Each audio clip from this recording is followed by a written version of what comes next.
I always believed that if treated people with respect, your home would be your sanctuary. I was wrong. My name is Victor, and I am 68 years old. And this is the story of how my own family tried to make me a guest in my own life. The slap came so fast I didn't have time to react. My glasses went flying, shattering on the elegant ballroom floor as 130 guests watched in absolute silence. My cheek burned, but the pain in my chest was far worse. Vanessa, my daughter-in-law, had just slapped me on her wedding day because I refused to hand over the keys to my condo. "That's what you get for being so selfish," she screamed at me in front of everyone. "A man your age doesn't need so much space." The silence that followed was deafening. No one moved to help me as I crouched down, trembling, to pick up my broken glasses. Some guests looked away, uncomfortable. Others whispered among themselves, but no one, absolutely no one, dared to defend the poor old father-in-law who had just been publicly humiliated. My son Nathan stood motionless, his gaze fixed on the floor as if I were invisible. "You're not welcome here anymore," Vanessa continued, smoothing her pristine wedding gown. "Nathan and I need our privacy to start our new life. Your condo would be perfect for us while we shop for something better." Her words were pure venom. For months I had endured her condescending comments about my worn-out clothes, my old truck, my simple life. But this had crossed a line that should never have been touched. I rose slowly, feeling all eyes on me like sharp daggers. Tears streamed down my face, but inside something had changed forever. That slap wasn't just a physical blow. It was the final straw. For years I had kept a low profile, living with humility and discretion. I had secrets no one, not even my own son, knew. Memories of the last few months began to bombard my mind as I slowly walked toward the exit of the Grand Meridian Ballroom in Seattle on that cold February night in 2024. I remembered when Vanessa first came to my condo 2 years earlier. Her face fell when she saw my modest home, my old furniture, my small study. "Seriously, this is where Nathan's dad lives?" she had asked him, her voice just loud enough for me to hear. From that moment on, every visit had been silent torture. "Victor, you should move to a smaller place," she told me 3 months ago during a family dinner. "At your age, you can't maintain such a big condo. Besides, Nathan and I are thinking of having kids soon. We'll need more space." Her fake smile didn't fool anyone except my son, who seemed to lose his personality whenever she spoke, acting like a puppet on a string. The humiliations had escalated gradually. First, it was the comments about my clothes. "Victor, don't you have anything more modern to wear?" Then about my truck. "That truck is so old. It's dangerous for you to drive that." Next, my part-time job at the local hardware store. "I don't understand why a man your age is still working instead of relaxing." Each phrase was a small poison dagger stabbing at my self-esteem. My name is Victor Langford. I am 68 years old, and all my life I have been a man who prefers discretion over ostentation. I work at a small hardware store 3 days a week. I drive a 12-year-old pickup. I buy my clothes at discount stores. To the outside world, especially to Vanessa, I am just a middle-class widower living on a fixed income. But that's exactly the image I have carefully cultivated for decades. What none of those people looking at me with pity knew was that my life had been completely different before my wife Ellen passed away.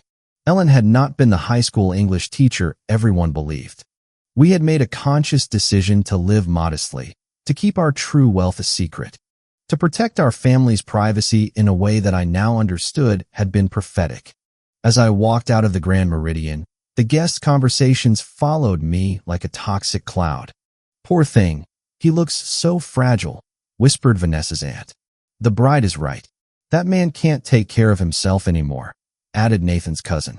"He should be in a retirement home, not living alone," another guest commented with false compassion. Each word was like acid pouring on open wounds. The cool air conditioning contrasted sharply with the suffocating heat in my chest. My hands trembled as I fumbled for my cell phone in my worn brown wallet, a wallet I had used for 6 years, not because I couldn't afford a new one, but because I had learned to value practicality over appearances, something my daughter-in-law would clearly never understand. I dialed a number I knew by heart, a number I hadn't used in over a year because I had naively hoped it would never be necessary. Daniel, it's Victor. I need you to come to the Grand Meridian Ballroom immediately. Yes, right now. Bring the documents you know about. It's time for them to know the truth. My voice trembled, but there was a firmness in it I hadn't felt in a long time. Are you sure, Mr. Langford? Daniel asked with his professional but concerned voice. Once we do this, there's no turning back. I glanced back at the ballroom one last time, where I could see Vanessa laughing with her friends, likely telling them how she had put her useless father-in-law in his place. Nathan stood by her side, smiling weakly, showing not a single ounce of remorse. Completely sure, I replied. 30 minutes, Daniel. No more. I hung up and walked toward my truck with determined steps. For the first time in years, I was going to drop the mask I had used to protect my family. For the first time, they were going to meet the real Victor Langford. And when that happened, when reality hit their perfect fake worlds, they would understand the true meaning of the word regret. The parking lot was quiet, lit by street lights that cast long shadows between the cars. I sat in my old pickup and waited 30 minutes for their lives to change forever. While I waited, memories flooded my mind. It had all started 2.5 years ago when Nathan came to my condo with that nervous smile I knew so well from when he was a boy. Dad, I want you to meet someone very special, he had told me. And there she was, Vanessa, with her perfectly styled hair, her designer clothes, and that smile that didn't reach her eyes. From the very first moment, I knew something wasn't right. The way she looked at my condo, evaluating every corner with thinly veiled disdain, told me everything. How cozy, she had murmured as she looked at my secondhand furniture and my faded curtains. Her tone suggested the opposite. Nathan, completely blinded by what he believed was love, didn't notice the condescension. That first dinner had been a silent disaster. Vanessa barely touched the food I had lovingly prepared, claiming she was watching her figure. When I asked her about her family, she gave evasive answers, but not before asking me about my financial situation with alarming curiosity. And how do you manage on a widower's pension, Victor? It must be hard to get by on so little money, she had said with fake concern. What Vanessa didn't know was that I had been observing her as much as she had been observing me. Over the next few months, I began to notice patterns that put me on high alert. Every time they visited, she would make comments about how outdated everything was, about how I deserved something better in my golden years. But her eyes always lingered on the details that really mattered. The prime location of the building, the panoramic view from my balcony, the size of the rooms. One day, while Nathan was in the bathroom, I heard her speaking softly on the phone in my kitchen. Yes, Mom. His dad's condo is in a super expensive area. If I can get him to move to a smaller place, we could stay here until we have our own place. He's so naive he'll probably even thank us for helping him with the transition. Her words cut through me like a knife, but I maintained my composure. From that moment on, every interaction with Vanessa became a carefully orchestrated performance. She played the concerned daughter-in-law, while I pretended to be the vulnerable old man who needed guidance. But inside, I was gathering information, observing her moves, understanding her true motivations. The following months brought a gradual escalation in her attempts at manipulation. First, subtle suggestions. Victor, I've seen some lovely condos for people your age with all-inclusive services and no maintenance worries. Then more direct pressures. You can't keep living alone at your age. It's dangerous. What if you fall and no one finds out for days? Nathan began to echo the same phrases like a trained parrot. Dad, Vanessa is right. Maybe it would be better for you to consider moving to a more manageable place.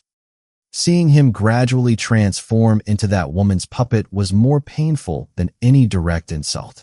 The son I had raised with so much love and sacrifice now saw me as an obstacle to his happiness. The psychological campaign intensified after they announced their engagement. Visits became more frequent, but also more tense. Vanessa started bringing real estate magazines and brochures for senior communities. I'm just exploring options for you, Victor. I want to make sure you have the best quality of life possible, she would say. spreading the materials on my coffee table as if it were a business negotiation. But I had been doing my own research. One afternoon, when they went out to run wedding errands, I called an old friend who worked in real estate.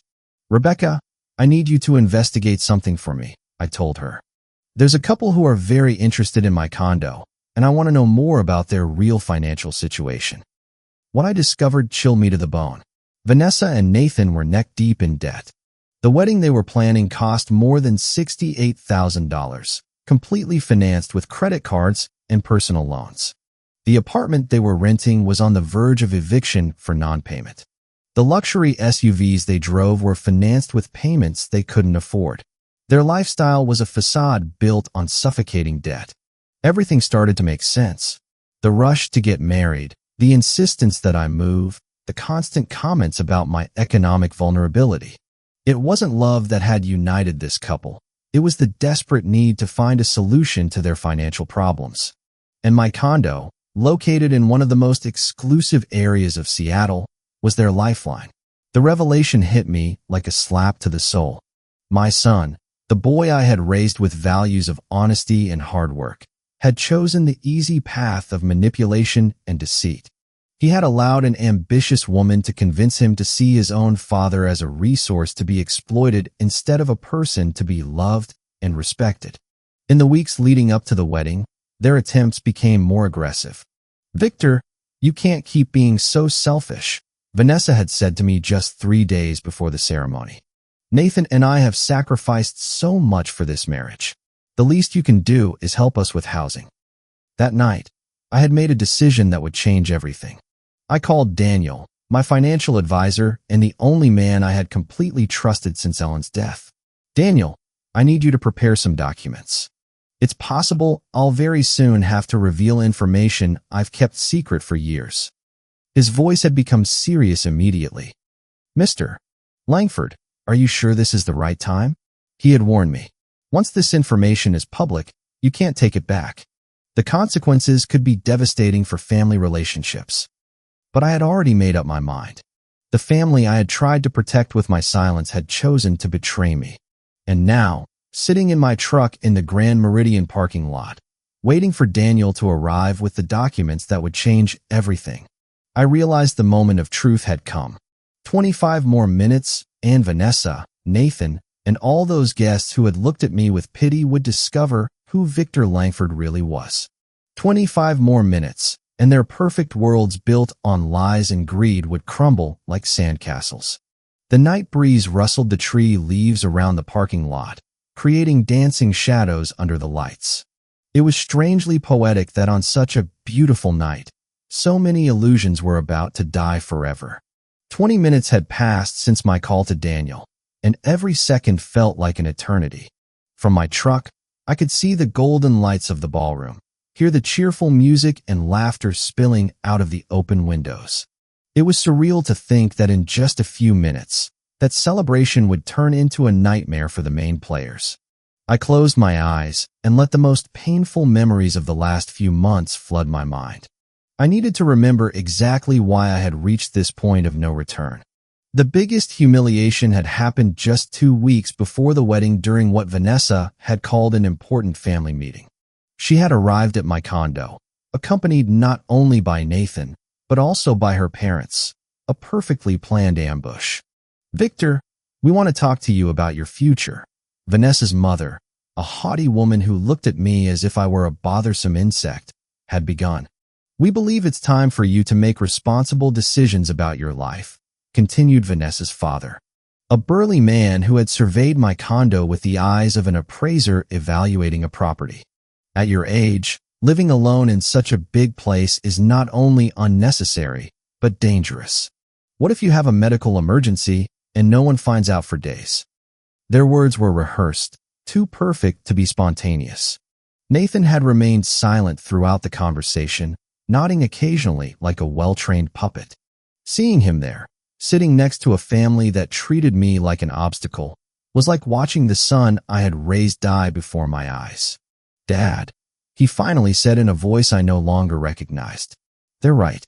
Vanessa and I have been talking, and we think it would be better for everyone if you move to a place more appropriate for your age. Appropriate for my age, I repeated, feeling the anger begin to boil inside me. And who gets to decide what's appropriate for me? Vanessa's mother exchanged a knowing look with her husband, as if my words confirmed something they had already discussed. Victor, we understand this can be difficult to accept, but you must think about what's best for Nathan and Vanessa. What's best for them? I murmured, beginning to understand the true dimension of the conspiracy that had been woven behind my back. And I suppose my condo would be perfect for them to start their married life, right? The awkward silence that followed my question was all the answer I needed. They had planned every detail of this conversation, every argument, every psychological pressure. Vanessa took control at that moment, deploying her full arsenal of emotional manipulation. Victor, it's not just about the condo, it's about your well-being. We've been doing research, and we found a wonderful residence for people your age. It has 24-hour medical services, social activities, prepared meals. You could make friends with people who understand what you're going through. Her fake smile made me nauseous. What I'm going through? I asked, feigning confusion. And what exactly do you think I'm going through, Vanessa? She looked at Nathan for support before answering. Well, loneliness, financial uncertainty, the fear of not being able to take care of yourself. It's normal at your age, Victor. You don't have to be ashamed of needing help. The audacity of this 28-year-old woman telling me what was normal at my age left me speechless for a moment. But then I saw something in her eyes that chilled me. The absolute certainty that she had a right to my life, my home, my decisions. To her, I was no longer a person with autonomy, but an obstacle to be removed with as little resistance as possible. We've run the numbers, Vanessa's father continued, pulling out a folder they had clearly prepared in advance. The cost of the residence would be approximately $3,200 a month.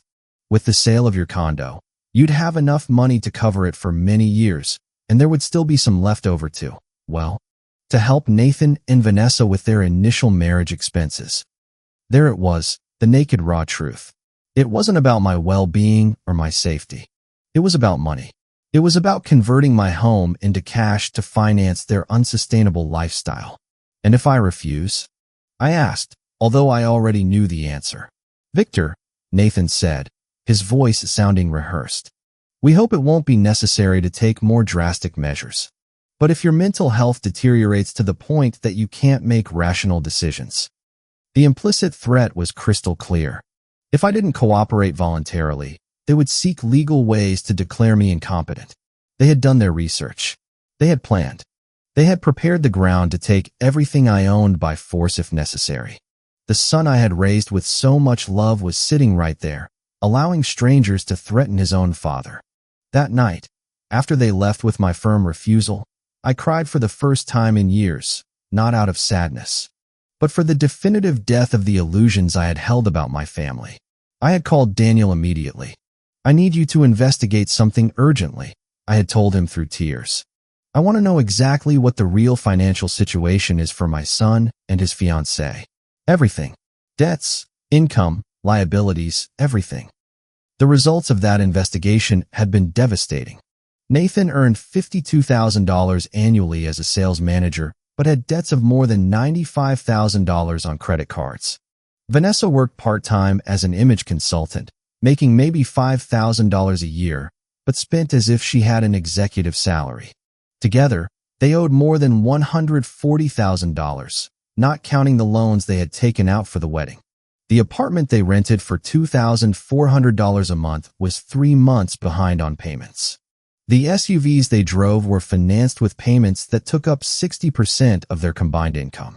Their main credit card was maxed out, and they had started using cash advances to pay other debts. They were in a financial freefall, and my condo represented their only hope of salvation. But there was something else in Daniel's report that had completely broken my heart. For the past 6 months, Nathan had been regularly calling banks and insurance companies asking about loans against his elderly father's property. He had been asking about legal procedures to obtain financial power of attorney over senior citizens. My own son had been planning my systematic dispossession for months. The most painful information had come at the end of the report. According to a private investigator Daniel had hired, Vanessa had been telling her friends that she had sacrificed herself by getting engaged to an older, less attractive man because his father had valuable properties and no competitive heirs. To her, marrying Nathan wasn't love. It was a strategic investment in my estate. That revelation had been the final straw. For weeks, I had considered simply revealing my true financial situation to them, thinking that maybe the shock would make them reconsider their behavior. But after reading that report, I understood that it wasn't about money or desperation. It was about a pure, calculated greed that had corrupted my son until he was unrecognizable. The days leading up to the wedding had been torture. Every phone call from Nathan was a new pressure to reconsider my position. Every visit from Vanessa included poisonous comments about my stubbornness and selfishness. They had started to treat me as if I were already a senile old man whose opinions didn't matter. The night before the wedding, Nathan had made his last attempt. "Dad, tomorrow is the most important day of my life. Please don't ruin it by being difficult. Vanessa just wants what's best for all of us." His words had been the final confirmation that I had lost my son forever. The man who was getting married the next day was no longer the boy I had raised with so much love and sacrifice. And now, sitting in my truck waiting for Daniel, I realized that everything had led to this inevitable moment. It wasn't about revenge or cruelty. It was about justice. It was about showing them the consequences of their actions. It was about teaching them that some lines should never have been crossed. 15 more minutes, and everything would change forever. My hands trembled as I dialed the number for Martin, my neighbor from the condo next door, a 71-year-old man who had been a silent witness to all the tense visits of the last few months. "Martin, it's Victor. I need to ask you for a very important favor," I said, my voice shaking. "Could you go to my condo and bring me the brown folder from the second drawer of my desk?" "Yes, right now. It's urgent." Martin had been like a brother to me since Ellen passed away, and I knew I could trust him without him asking questions. While I waited, I remembered the conversation I had with Martin just a week earlier. He had witnessed from his balcony when Vanessa arrived with a real estate appraiser without notifying me. "Victor, that girl brought a man with a briefcase who was measuring your condo from the outside," he had told me with obvious concern in his voice. When they saw me, they left quickly. "I don't like what's happening at all." Martin had been the first to notice the subtle changes in Nathan's behavior over the last few months. "Your son doesn't greet me like he used to," he had observed. "He used to stay and chat with me when he came to visit. Now he rushes in and out as if he's ashamed of something." His words had confirmed what my heart already knew. I had lost my son long before the slap that night. The folder I had asked Martin for contained documents no one in my family had ever seen: bank certificates, property titles, investment records that Ellen and I had kept secret for decades. Documents that proved the poor widower living on a modest pension was actually a man with enough resources to change lives with a single decision.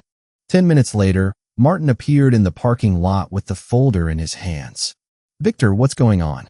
You look very upset," he asked as he handed me the documents. "It has to do with Nathan's wedding." I explained briefly what had happened in the ballroom, and I saw his face harden with every detail. "That woman is a viper," he muttered. "I always knew it." "Martin, in a few minutes, a man named Daniel will arrive. When you see him, tell him I'm waiting for him here," I asked. "And Martin, after tonight, many things are going to change. I want you to know you have always been like family to me." His eyes filled with tears as he nodded. "You're family to me, too, Victor. Do what you have to do." As Martin returned to the building, I opened the folder and began to review documents I hadn't looked at in months. The first was a bank statement showing a balance of $6,800,000 in an investment account. The second was the property title for a downtown commercial building that generated monthly rent of $62,000. The third was the deed to a beach house on Puget Sound I had bought as an investment 10 years ago. Ellen had been a genius at investments, starting with a small consulting business and turning it into a silent empire. Together, we had made the decision to live modestly to protect our privacy and our family security. Visible wealth attracts problems, Ellen used to say. Invisible wealth gives you power. I never imagined I would have to use that power against my own son. Each document in that folder represented years of hard work and smart decisions. The hardware store where I worked 3 days a week wasn't because I needed the money, but because I liked to stay active and connected to the community. The old truck I drove wasn't due to economic limitations, but because I had learned that unnecessary ostentation only brings problems. My condo, the one Vanessa so coveted, was actually the least valuable property in my portfolio. I had bought it not for its economic value, but for the memories it held. It was where Ellen and I had spent our last years together, where we had planned our future, where she had passed away in my arms after a brave battle with cancer. But there was something else in that folder that would change everything for Nathan and Vanessa. For the last 3 years, since my son had started having financial problems, I had been secretly paying many of his debts. The credit card payments he thought came from a work bonus were actually coming out of my account. The special discount on his rent that he had negotiated with his landlord was money I transferred monthly. Without Nathan knowing, I had been subsidizing his irresponsible lifestyle for years.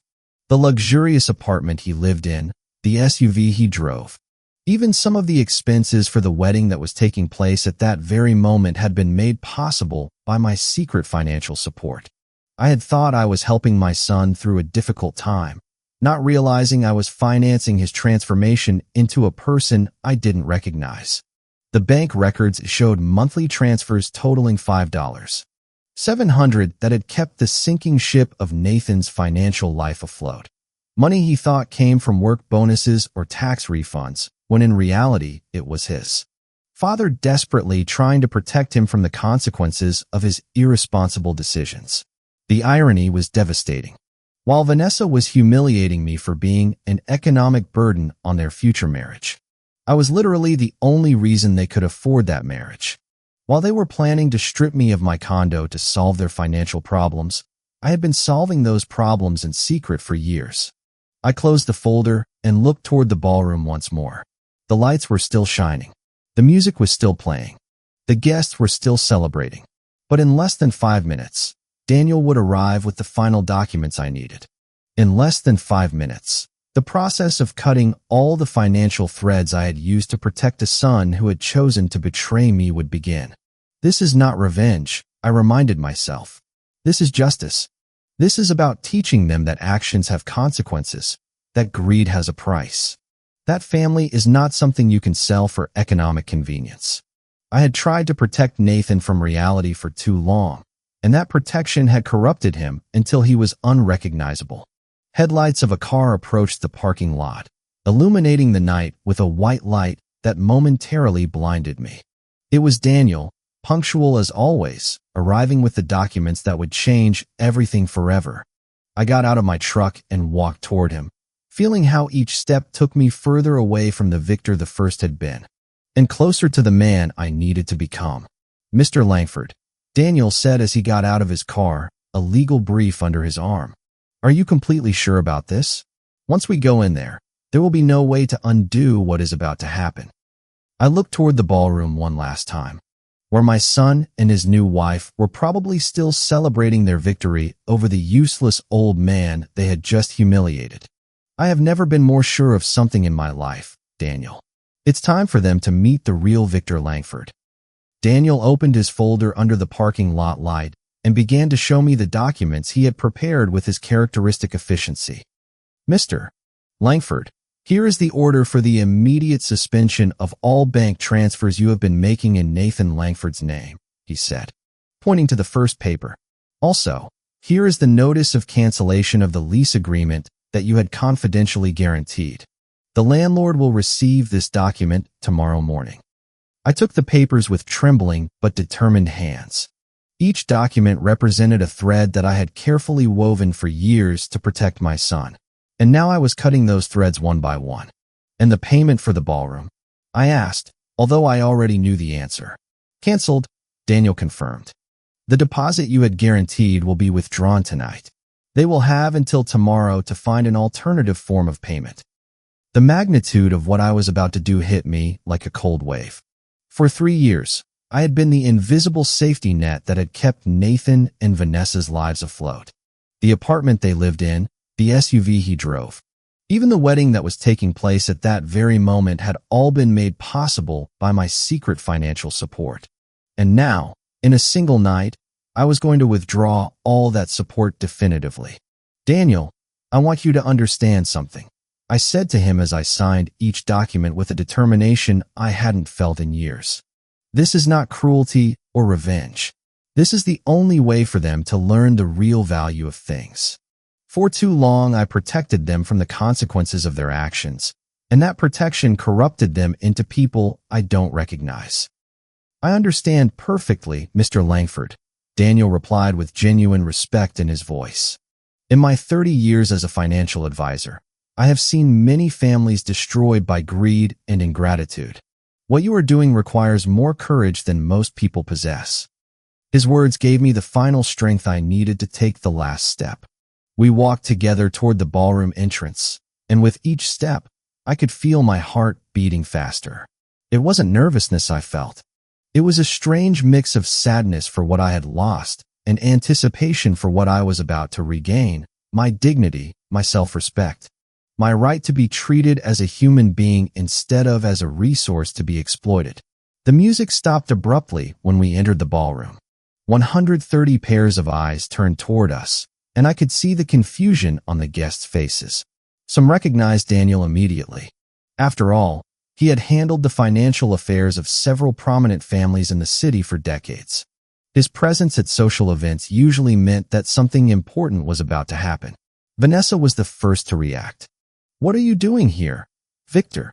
she shouted at me from the center of the dance floor where she had been posing for photos with Nathan. "You already left once. Wasn't that enough drama for one night?" Her voice carried that arrogance I had come to know so well, but I could detect a note of nervousness that hadn't been there before. "Ladies and gentlemen," Daniel said in a clear, professional voice, "I apologize for interrupting this celebration, but I have urgent legal matters to discuss with Mr. Nathan Langford and Mrs. Vanessa Dawson." The silence that followed was so deep you could hear the hum of the air conditioning. Some guests began to pull out their cell phones, sensing they were about to witness something extraordinary. Nathan slowly approached, his face pale and his eyes full of confusion. "What's going on here, Dad?" he asked me in a voice that no longer sounded as confident as it had when he had humiliated me just minutes before. "Who is this man, and why is he talking about legal matters?" I could see his hands trembling slightly as he adjusted his tie, a nervous gesture he had had since childhood. "Nathan," I said in a voice firmer than it had sounded in months. "This is Daniel Ramirez, my financial and legal advisor. He has come to deliver some documents that I think you will find very enlightening."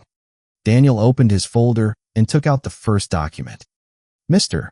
Nathan Langford, you are hereby notified that the financial guarantee your father had provided for your lease agreement has been immediately canceled. Your landlord will be notified tomorrow morning, and you will have 30 days to find a new guarantor or vacate the property." All the color drained from Nathan's face. "Financial guarantee," he murmured, looking at me with eyes that were beginning to fill with comprehension and horror. "Dad, what is he talking about?"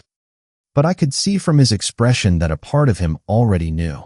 For years, he had suspected that his financial luck wasn't completely natural. But he had chosen not to ask questions because the answers might have been uncomfortable. Also, Daniel continued relentlessly. "The monthly transfers of $5,700 that your father had been making to your personal accounts have been permanently suspended. This includes payments for credit cards, vehicle insurance, and various other expenses that you believed were being covered by other sources." Vanessa let out a gasp that echoed throughout the ballroom. "That's impossible," she exclaimed, running toward us, her wedding dress dragging on the floor. "Nathan doesn't have a rich father. Look how he lives. Look at his clothes, his truck. He's an old man living on a miserable pension." Her hysteria was evident, and several guests began to murmur among themselves with increasing fascination. Finally, Daniel said, taking the last document from his folder, "The guaranteed payment for this celebration has also been canceled." The ballroom management will have the right to demand full payment before guests can leave tonight. His words fell on the ballroom like a bomb, and I could see some guests nervously begin to move toward the exits. The realization hit Nathan like a hammer. "You," he muttered, looking at me with eyes that couldn't fully process what they were hearing. "You've been all this time. You've been paying for everything." His voice broke on the last word, and for a moment, I saw the small boy he had once been, vulnerable and confused. "For 3 years, Nathan," I confirmed in a voice that sounded strangely calm after the emotional storm I had been living through. 3 years in which I thought I was helping you get through a difficult time. 3 years in which I believed you would eventually recover and become the man I raised. 3 years in which I hoped you would remember the values I taught you." Vanessa began to pace in circles, clutching her head with increasing desperation. "This can't be happening. This can't be real," she screamed as the guests watched her with a mix of horror and morbid fascination. "You're a poor old man. You work at a hardware store. You drive a 12-year-old truck. You can't have money." "Appearances are deceiving, Vanessa," I said finally, feeling decades of careful performance come to an end. "For years, I chose to live simply because my wife Ellen and I believe that visible wealth attracts problems. It turns out we were right. It's just that the problems came from where we least expected them." The music had stopped completely, and the only sound in the ballroom was the agitated breathing of the newlyweds and the growing murmurs of the guests, who were beginning to understand that they were witnessing something completely unexpected. Some were already recording with their phones, instinctively knowing that this story would become urban legend. "Dad," Nathan said, his voice broken. "Please, there has to be some way to fix this. The wedding, the guests, everything." But I could see in his eyes that he was finally beginning to understand the magnitude of what he had lost. Not just money or financial support. He had lost his father, the man who had loved him unconditionally for 35 years. "The only way to fix this, Nathan," I replied, "was not to break it in the first place." The silence in the ballroom became deafening. 130 guests held their breath as they processed what they had just heard. Vanessa stood motionless for the first time all night, her eyes darting between Daniel, the documents, and my face, as if trying to find a crack in the reality that was collapsing around her. Nathan just stared at me with an expression I will never forget, a mixture of shock, belated comprehension, and absolute horror. "Mr. Langford," Daniel said in a voice loud enough for everyone to hear, "would you like me to proceed with reading the full financial details?" His question hung in the air like a sword over the newlyweds' heads. I could see several guests moving closer, fascinated by the drama unfolding before their eyes. "Please, Daniel," I replied with a serenity I didn't know I possessed. "I think everyone deserves to know the full truth." Vanessa tried to interrupt with a desperate shriek, but Daniel raised a hand and continued with the precision of a surgeon performing a delicate operation. Over the last 36 months, Daniel began consulting his documents. "Mr. Victor Langford has transferred a total of $205,000 to cover the living expenses of his son, Nathan Langford, and his fiancée. This includes $60,000 for rent payments, $55,000 for credit card payments, $22,000 for vehicle insurance, and $28,000 for miscellaneous expenses." A collective murmur swept through the ballroom. Some guests exchanged glances of astonishment. Others pulled out calculators on their phones to verify the figures. Vanessa's mother, who had remained seated at the head table throughout the confrontation, slowly stood up, her face completely pale. Furthermore, Daniel continued relentlessly, "Mr. Langford personally guaranteed the total cost of this celebration, including the ballroom, food, music, flowers, and photography, for an amount of $68,000, money which, as I mentioned earlier, is no longer available to cover these expenses." Vanessa finally found her voice, but what came out was more of a wail than coherent words. "This is impossible. It's a lie. No one can have so much money and live like a pauper." She turned to the guests as if looking for support, but found only fascinated faces. and some who were clearly amused by her desperation. "My dear Vanessa," I said with a calm that contrasted dramatically with her hysteria, "you have just learned a very valuable lesson about judging people by appearances. For years, I chose to live simply because my wife Ellen and I valued privacy above ostentation. It turned out to be a very wise decision." Nathan finally reacted, approaching me with hesitant steps. "Dad, please, there has to be an explanation. There has to be a way to resolve this. You can't destroy my life like this." His voice broke on the last word, and for a moment I felt a pang of paternal pain that almost made me waver. "Destroy your life?" I repeated, feeling the anger begin to boil inside me again. "I'm destroying your life? Wasn't it your wife who slapped me in front of 130 people? Wasn't it you who stood by without saying a word while I was being humiliated? Wasn't it you who planned to strip me of my home?" The truth of my words resonated in the ballroom like church bells. Several guests nodded, clearly remembering the scene that had started all this drama.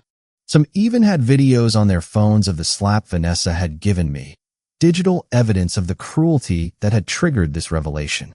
"But that was different," Nathan muttered, though his voice lacked conviction. "We didn't know. We didn't understand.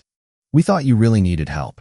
His excuses sounded pathetic even to himself, and I could see some guests exchanging looks of contempt. "You didn't know?" I asked, my voice rising for the first time all night. "You didn't know you were planning a family ambush to pressure me into selling my home? You didn't know you had brought a real estate appraiser without my knowledge? You didn't know you had been investigating legal ways to declare me incompetent if I didn't cooperate?" With each question, Nathan's posture shrank. Daniel took advantage of the moment to pull another document from his folder. "Mr. Langford," he said, "I must also inform you that your father has decided to amend his will. All assets that were previously designated for you to inherit have been redirected to charities dedicated to protecting seniors from family abuse." The impact of this declaration was like a silent explosion.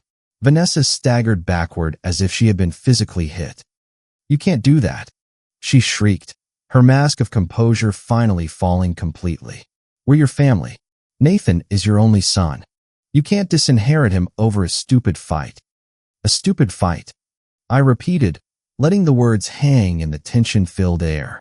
"Is that how you describe a family conspiracy to strip an old man of his home? Is that how you justify slapping your husband's father on his own wedding day?"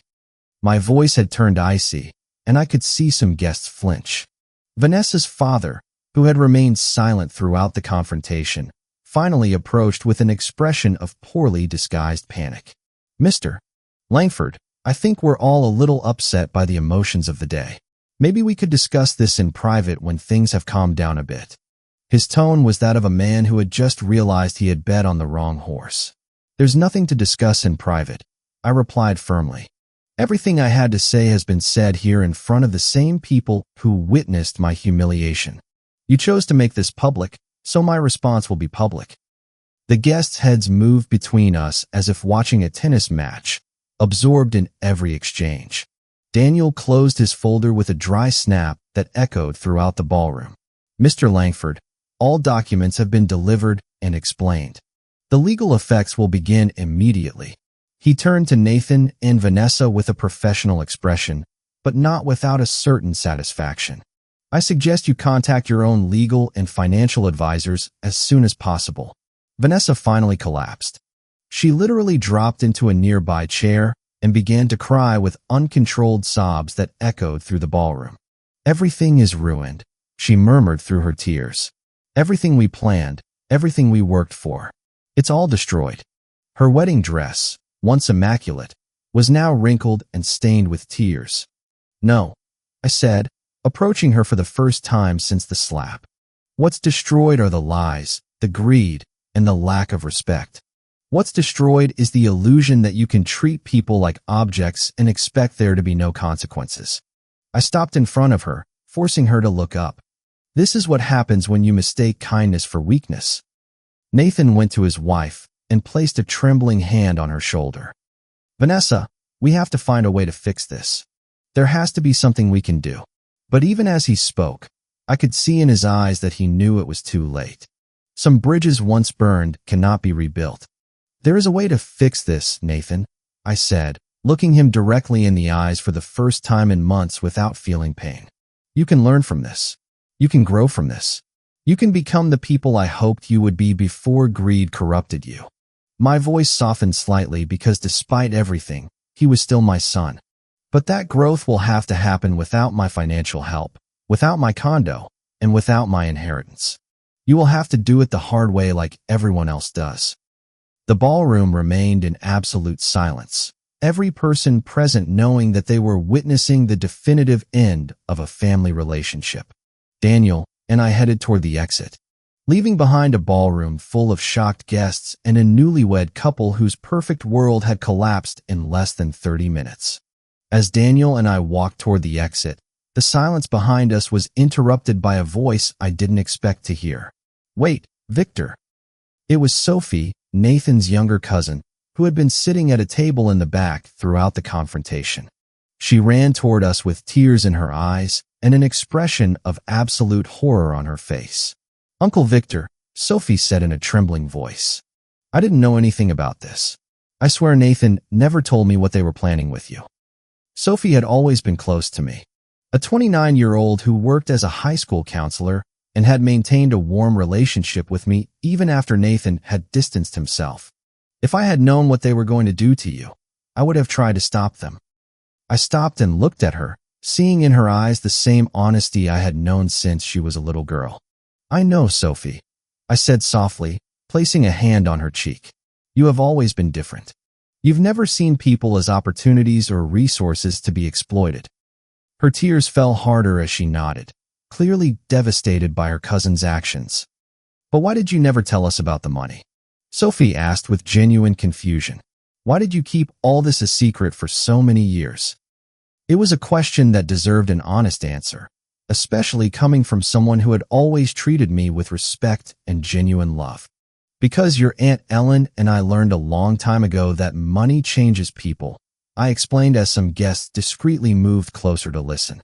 "We have seen families destroyed by inheritances, friendships ended by loans, and children who see their parents as walking pensions. We decided to live simply to protect the relationships that really mattered." Sophie nodded slowly, beginning to understand the wisdom behind my decisions. "But Nathan, he was different before. When we were kids, he would have defended anyone who hurt you. What happened to him?" Her question contained all the pain of a cousin who had watched her relative transform into someone unrecognizable. "What happened to him was Vanessa," I replied with sadness, but without bitterness. "What happened to him was greed disguised as love, ambition without values, and me, in my effort to protect him, depriving him of the chance to learn important lessons about responsibility and consequences." My answer resonated through the ballroom, where the guests were still engrossed in every word. Daniel had respectfully stayed to the side during this exchange, but now he approached and murmured something in my ear. "Mr. Langford, the ballroom manager is approaching. It seems he's already found out about the cancellation of the guaranteed payment." Indeed, I could see a burly man in a suit walking toward us with several papers in his hands and a very serious expression. "Mr. Langford," the manager said in a tense voice, "I just received a payment cancellation notice that is highly irregular. The contract for this celebration is guaranteed until tomorrow morning. Can you explain what's happening here?" His presence added a new layer of immediate reality to the crisis I had just triggered. "Mr. Martinez," I replied, remembering his name from the conversations we had when I secretly arranged the wedding payment.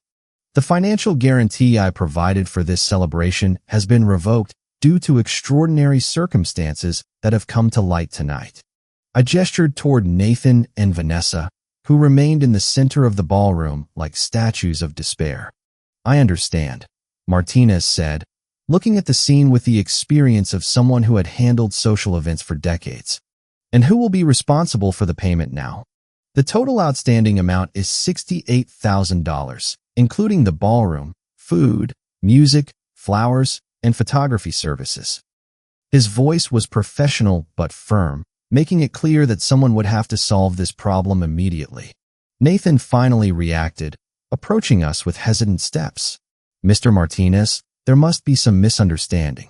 My dad, he can't just cancel the payment like that. We're family. This can be resolved." His voice carried a desperation I had never heard before. The desperation of a man who finally understood the magnitude of his situation. "Young man," Martinez said with the forced patience of a professional. The financial guarantee was provided by Mr. Langford personally and privately. He has the legal right to withdraw that guarantee at any time. I now need someone to provide an alternative form of payment immediately, or I will be forced to suspend the event. Vanessa approached, stumbling, her wedding dress now completely disheveled and her makeup smeared with tears. "You can't do this," she yelled at Martinez. "It's our wedding day. You can't ruin our wedding day over money problems." Her hysteria was evident, and several guests began to murmur among themselves with increasing discomfort. "Ma'am," Martinez replied with growing firmness, "I am not ruining anything. I am simply following the contractual terms that you signed. If you cannot provide an alternative payment immediately, I will have to ask all guests to leave and suspend all services." His ultimatum fell on the ballroom like a final sentence. The reality of the situation began to penetrate the minds of the guests. Some had already started to grab their bags and discreetly head for the exits. Others remained fascinated by the drama that continued to unfold, like spectators of a traffic accident they couldn't look away from. "Dad," Nathan said, approaching me with tears in his eyes for the first time since he was a child. "Please, I know what we did was wrong. I know we hurt you, but there are 130 people here. There are photos. There are memories. You can't destroy all this over a fight."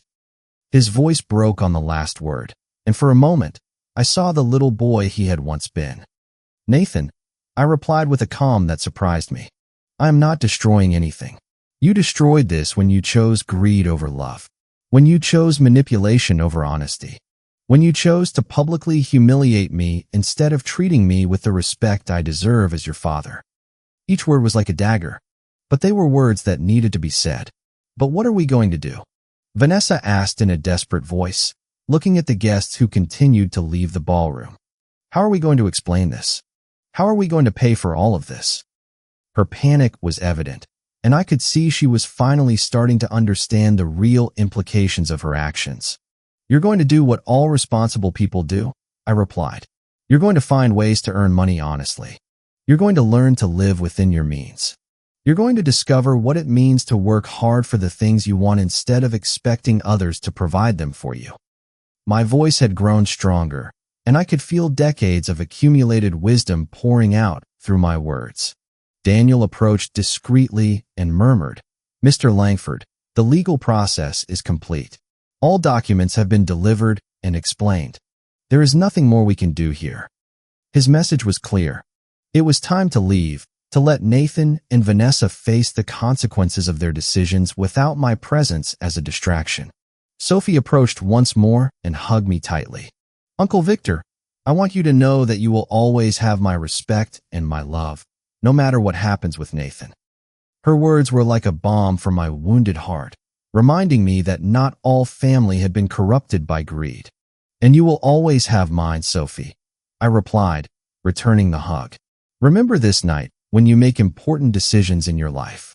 Remember that character is defined not by what we have, but by how we treat the people we love." Her tears soaked my shoulder as she nodded, completely understanding the lesson that was unfolding before her eyes. Martinez approached again, this time with greater urgency. "Ladies and gentlemen, I need an immediate resolution. I have other commitments tonight, and I cannot keep staff here indefinitely without a guarantee of payment." His professional patience was finally running out, adding additional pressure to an already desperate situation. "You have my phone number," I said to Nathan and Vanessa for the last time. "When you are ready to have a real conversation about respect, values, and responsibility, when you have learned what it means to earn things for yourselves, when you can look me in the eye and offer me a genuine apology for what you did to me tonight, then we can talk. But for that," I added, looking at them directly, First, you will have to find a way to solve the mess you created here all on your own." With those words, I turned and walked toward the exit with Daniel, leaving behind a ballroom full of chaos, despair, and the harsh reality of deserved consequences. 3 days after the wedding, my condo had become a refuge of peace I hadn't experienced in years.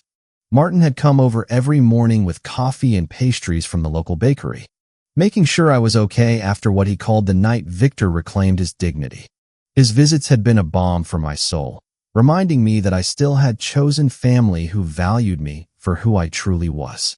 The phone had rung incessantly for these 3 days.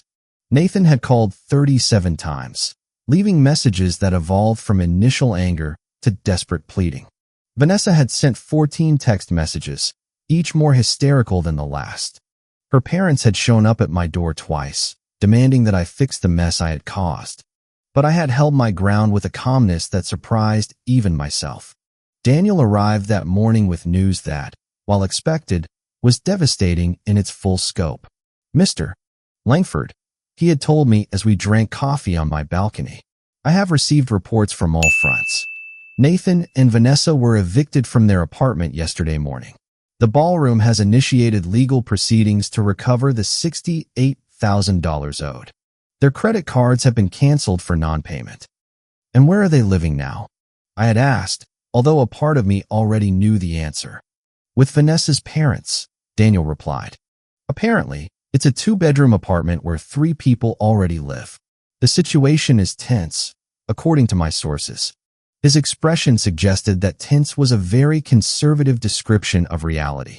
That afternoon, while I was watering my plants on the balcony, I saw a familiar car park in front of the building. It was Sophie, but this time she wasn't alone. With her was Rebecca, my old friend from the real estate sector. And to my surprise, Martin got out of the back seat. "Uncle Victor," Sophie yelled from the sidewalk, "we need to talk to you. There are things you need to know." When they arrived at my condo, their faces wore a mixture of urgency and concern that immediately put me on alert. "Uncle Victor," Sophie began, "I've been investigating some things since the wedding night. Things I think you need to know before it's too late." She sat on my couch with a folder in her hands that looked as official as the one Daniel had carried to the ballroom. "Too late for what?" I asked, pouring her some coffee while trying to stay calm. Rebecca cleared her throat and spoke for the first time. "Victor, for the last 3 days, I've been doing some digging into Nathan and Vanessa's financial situation. What I found goes beyond what any of us imagined." She continued, opening the folder to reveal documents that made me feel sick to my stomach. "I found evidence that Vanessa had been consulting with lawyers specializing in mental competency cases for seniors. They had a detailed plan to legally declare you incompetent and gain control over all your properties." Martin, who had remained silent until then, leaned forward with a grave expression. "Victor, there's more. That night after you left the ballroom, I overheard Vanessa talking on the phone with someone. She was saying that the old man had ruined everything, but they still had Plan B." His words sent a shiver down my spine. "Plan B?" I repeated, feeling my stomach clench with a mixture of fear and anger. Sophie took my hand and squeezed it gently. "Uncle Victor, they've been telling everyone you've gone senile, that the scene at the wedding was evidence that you've lost touch with reality. They're building a case for a judge to declare that you can't handle your own affairs." The magnitude of their betrayal expanded before me like an infected wound. It wasn't enough to have publicly humiliated me, to have planned to strip me of my home, to have conspired against me for months. Now they were trying to use my justified response to their cruelty as evidence of mental incompetence. It was a wickedness that surpassed anything I had imagined possible. "But that's not all," Rebecca added, her voice trembling. "I've discovered that Vanessa has been spreading rumors in the neighborhood about your erratic behavior. She has visited several of your neighbors, suggesting that they should report anything concerning they observe about you." The systematic nature of her defamation campaign left me breathless. Daniel, who had returned for our scheduled meeting, entered the condo at that moment and found the atmosphere thick with tension. "Mr. Langford, I see you've already found out about some of the recent maneuvers." His expression was more serious than I had ever seen it. I have some additional news that confirms what your friends have discovered. Nathan filed a preliminary petition yesterday, Daniel said, pulling documents from his own folder. He is requesting that a court evaluate your mental competency based on what he calls irrational behavior and erratic financial decisions. He has provided sworn statements from several witnesses who were present at the wedding. Sworn statements? I asked, feeling the anger begin to replace the shock. What kind of statements? Daniel consulted his papers before answering.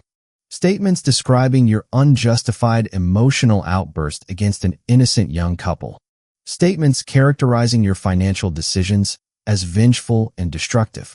Statements suggesting that you have lost the ability to make rational decisions. Sophie squeezed my hand tighter. Uncle Victor, they've convinced several wedding guests to sign declarations. Most of them don't really understand what was going on that night. They just saw an old man attacking newlyweds. Her voice contained all the frustration of someone who had seen the truth but felt powerless to make it prevail. But we have good news, too. Martin intervened with a smile that contrasted dramatically with the gravity of the situation. It turns out there are more people on your side than they imagine.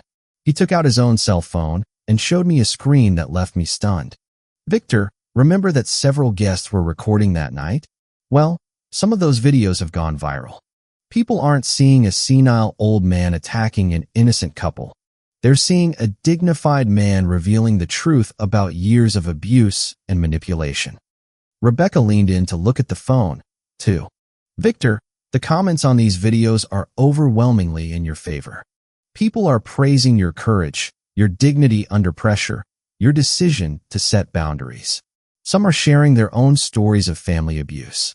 You've become a symbol of resistance against the exploitation of seniors. Daniel nodded in approval. This public response will be invaluable if the case goes to court.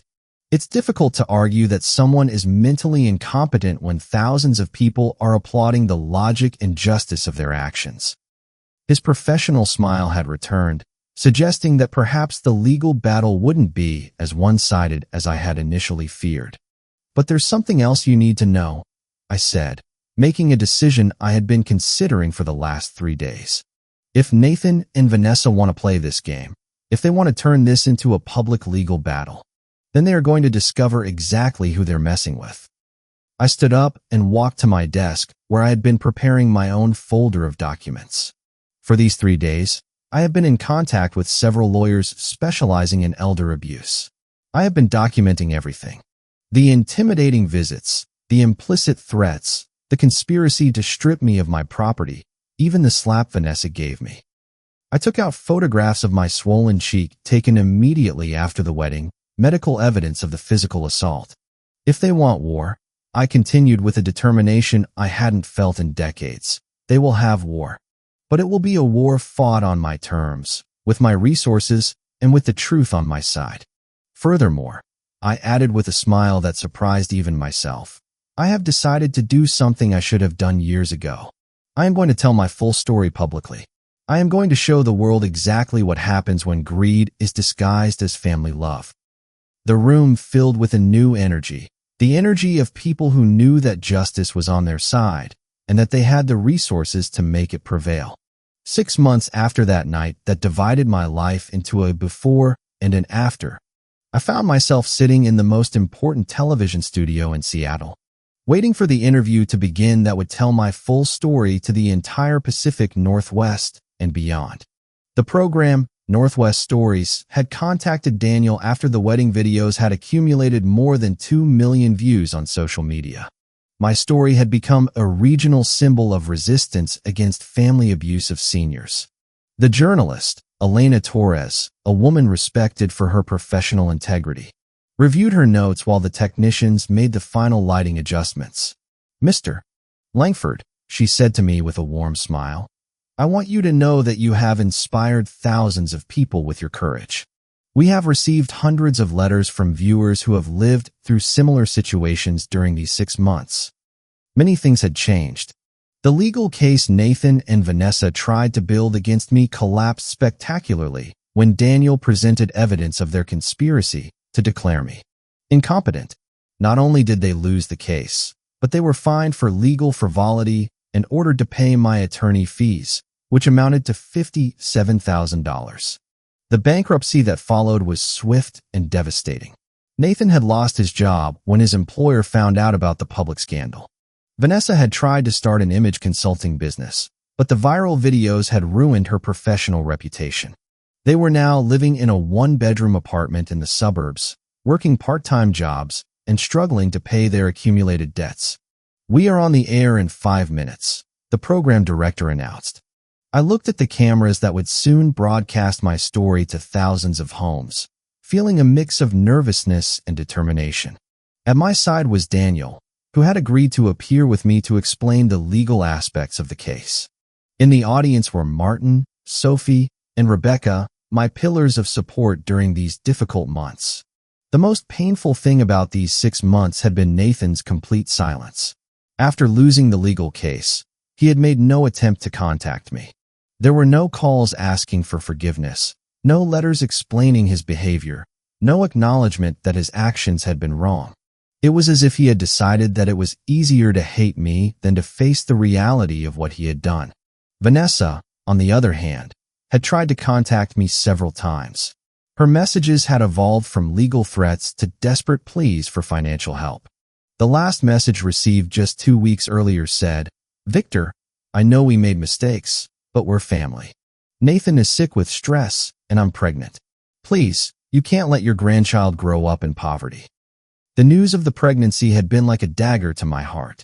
I was going to be a grandfather, but my grandchild would grow up in a home filled with resentment toward me.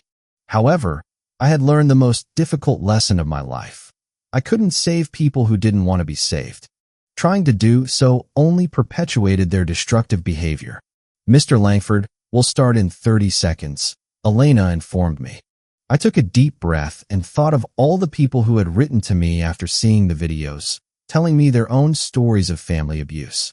Seniors whose children had taken control of their finances. Parents emotionally blackmailed by irresponsible adult children. Grandparents threatened with not seeing their grandchildren if they didn't provide financial support. We are live in 3, 2, 1. The red light on the camera came on, and Elena began with an introduction she had rehearsed perfectly. "Good evening, and welcome to Northwest Stories.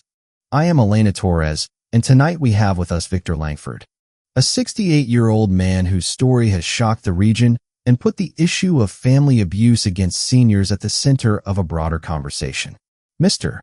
Langford," Elena continued, turning to me, "6 months after the events at your son's wedding. How does it feel to know that your story has inspired so many people?" Her question was direct but compassionate, allowing me to start on my own terms. "I feel grateful," I replied, feeling my voice stabilize as I spoke. "Grateful that something as painful as the loss of my relationship with my son has served to help other people in similar situations. For months, I felt lonely and confused, wondering if I was the one who was wrong. Now I know that what I went through is more common than any of us would like to admit." Elena nodded and consulted her notes. "Tell us about the years leading up to that night, when you started to realize that something wasn't right in your relationship with your son and his fiancée." It was the question I had been waiting for, the opportunity to explain how emotional and financial abuse develops gradually, almost imperceptibly. "It started with small things," I explained, remembering those early signs I had ignored out of love.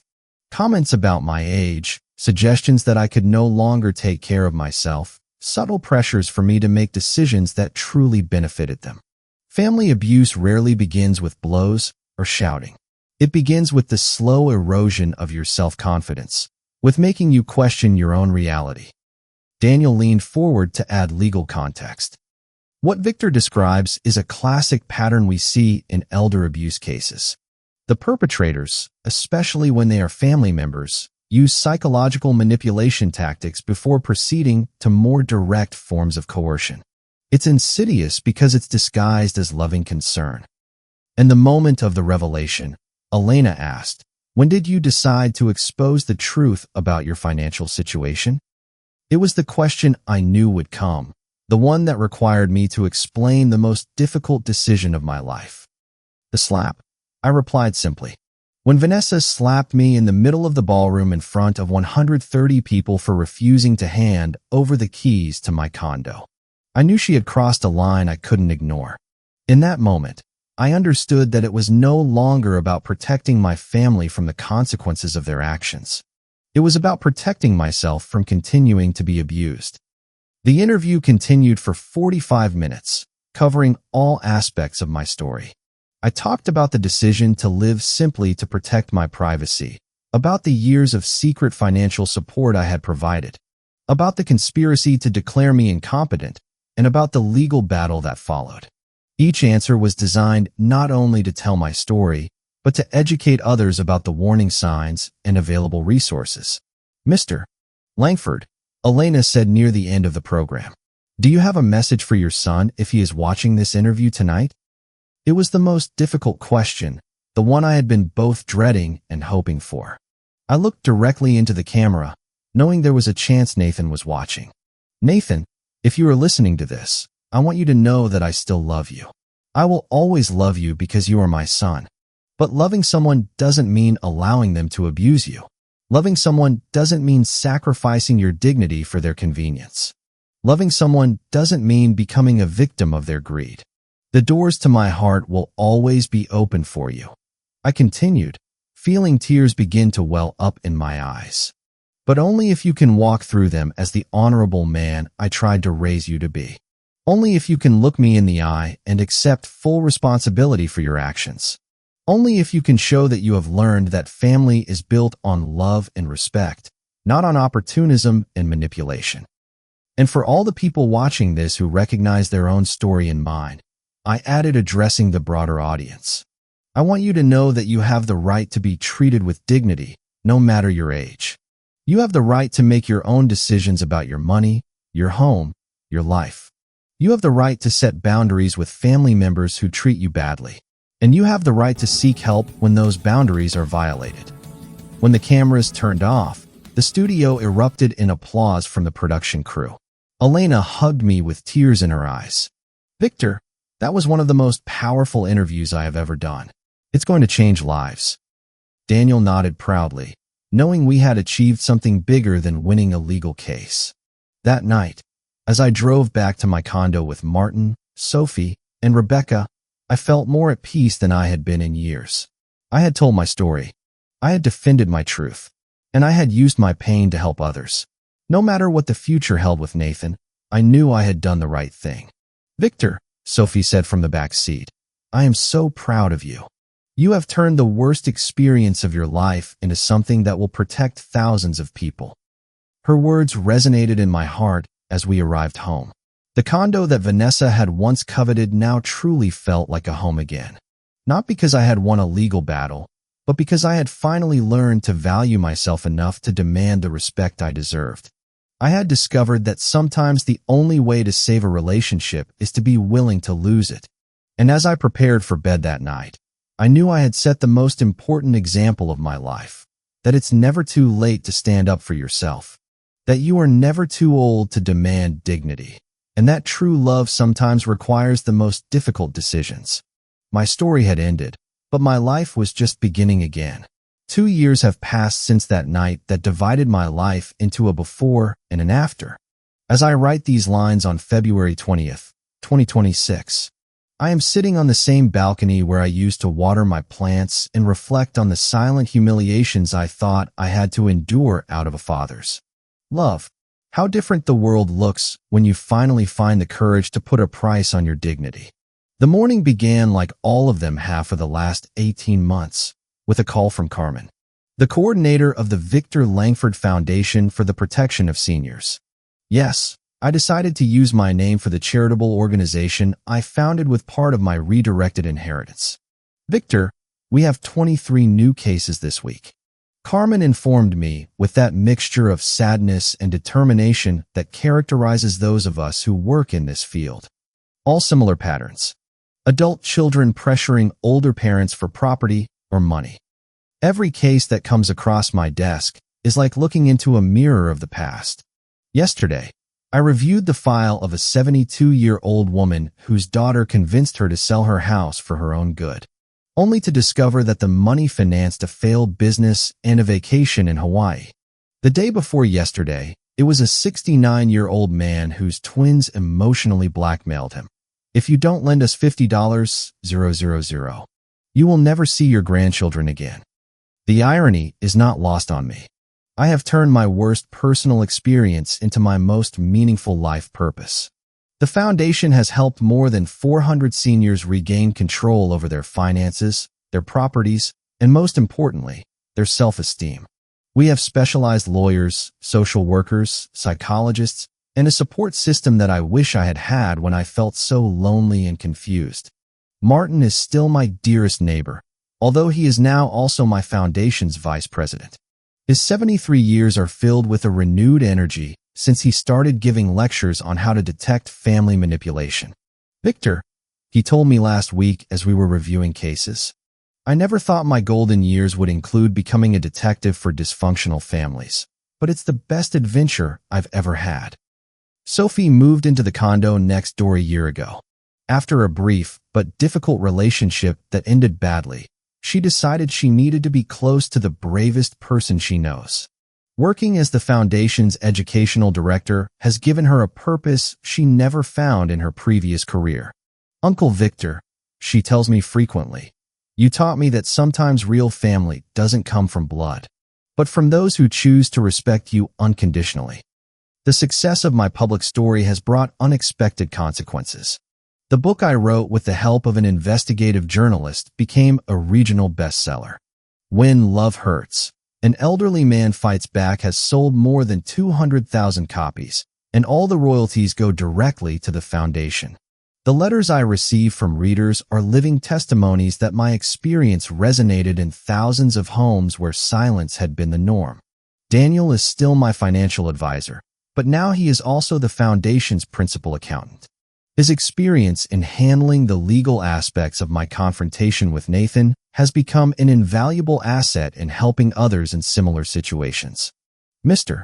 Langford, he told me during our monthly meeting, we have recovered more than $3 million in properties and savings that abusive family members had illegally obtained. The question everyone asks me, the one that comes up in every interview and every deep conversation, is if I miss Nathan. The answer is complex and painful. I miss the child he was, the young man who had shown flashes of kindness and honor. I miss the illusion of the family I thought we had, but I don't miss the last few years of manipulation, emotional blackmail, and systematic disrespect. Nathan tried to contact me exactly 3 times during these 2 years. The first was 6 months after the television interview, when apparently some coworkers had seen the show and started treating him differently. The second was when his son, my grandson Oliver, was born 14 months ago. The third was 3 months ago when Vanessa left him, taking the baby and half of their meager possessions. Each time he called, it was to ask for financial help, never to offer a genuine apology or acknowledge the harm he had caused. His pattern of thought remains identical. He sees his problems as external injustices, not as consequences of his decisions. The last conversation lasted less than 5 minutes and ended when he said, "Dad, your pride is more important than your grandson." I replied with a clarity that surprised me. "Nathan, my dignity is exactly as important as my grandson, and I hope that one day he learns that lesson better than you did." It was the first time I had ever hung up the phone on my son, and it was also strangely liberating. The topic of Oliver, my grandson, is the only one that can still make me cry. He is 14 months old and does not know me. When Vanessa left, she took all the family photographs, including the few I had of him. I have created a trust fund for his college education, administered by Daniel, that will be available when he turns 18, regardless of the relationship we have by then. Maybe, Rebecca tells me during our weekly dinners, when Oliver is older, he will seek his own answers about what happened in his family. Maybe he will find the courage to get to know his grandfather for himself. Rebecca has become my closest confidant, especially since she also had to set difficult boundaries with toxic family members a decade ago. What surprises me most about these 2 years is how much my physical and mental health have improved. During the last few years with Nathan and Vanessa, I had developed chronic insomnia, constant headaches, and an anxiety that kept me in a state of permanent alert. My doctor says my current tests show the stress levels of a man 10 years younger. Victor, Dr. Patel told me during my last checkup, it's impressive how the body responds when we eliminate sources of toxic stress. Your blood pressure is perfect. Your sleep is restorative. Even your posture has improved. He's right. I walk more upright. My voice sounds firmer and my hands no longer tremble when I make important decisions. The hardware store where I worked closed a year ago, but I found a new passion in the community garden I helped establish in the building.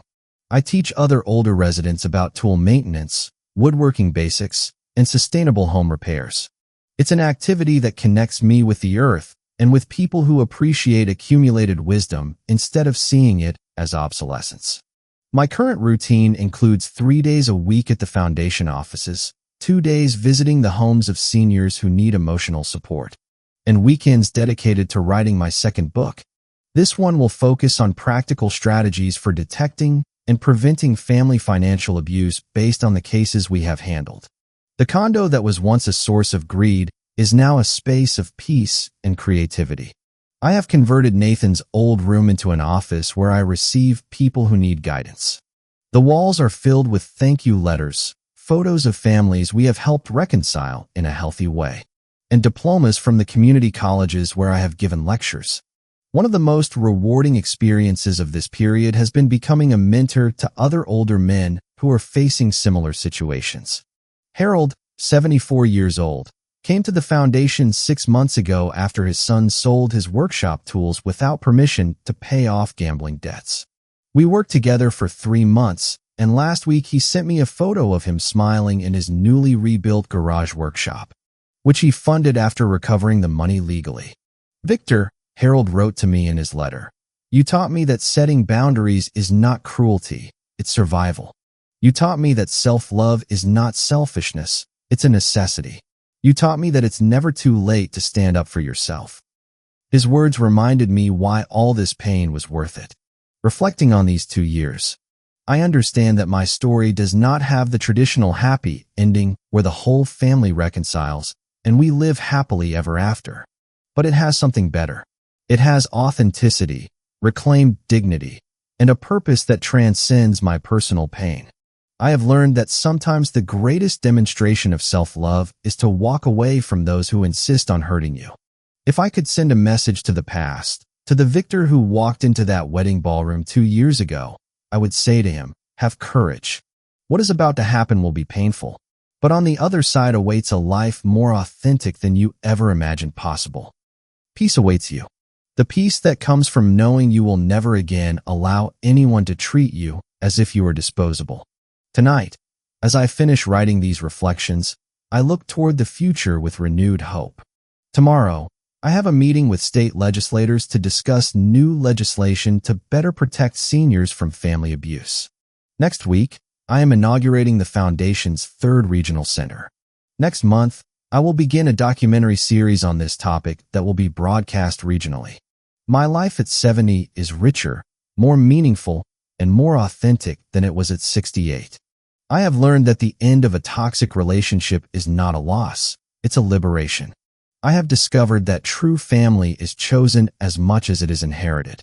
And I have proven that it is never too late to write a new chapter in your own story. When people ask me if I regret what I did that night, my answer is always the same. No. Did you like my story?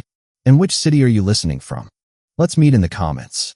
If you like the story, you can support me by sending a super thanks so I can keep bringing more stories like this.